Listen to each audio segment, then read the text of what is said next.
হয়।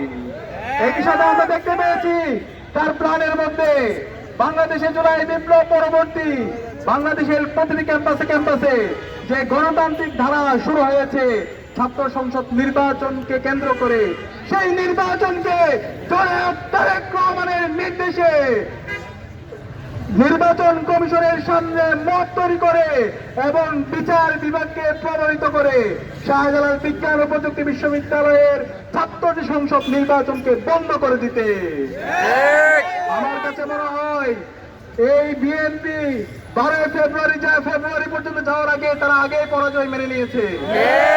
আমরা চাই আপনারা আগে থেকে পরাজয় বরণ করার দরকার নেই, সুস্থতার রাজনীতি করেন। শহীদ জিয়ার যে বিএনপি, বেগম খালেদা জিয়ার যে বিএনপি, সেই বিএনপির আদর্শ বাংলাদেশপন্থী রাজনীতি করেন, তাহলে আপনাদের যে হারানো অতীত আছে সেটা ফিরে আসবে। অনুরোধ করবো জনাব তারেক রহমানকে, এখনো সময় আছে, আপনার দলকে আপনি সংস্কার করেন। জুলাই বিপ্লবের যে আকাঙ্ক্ষা, শহীদদের যে আকাঙ্ক্ষা, সেটাকে ধারণ করেন।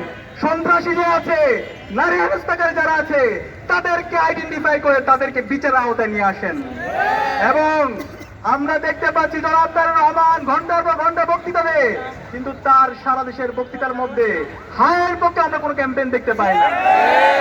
হায়ের পক্ষে যদি ক্যাম্পেইন করতে ভয় পান, তাহলে আপনার কি অবস্থান পরিষ্কার করে আপনি কি সেই ফেসিবাদী কাঠামোকে ফিরে আসতে চান? হাসিনার যে কাঠামো ছিল সেই কাঠামোকে ফিরে আসতে চান?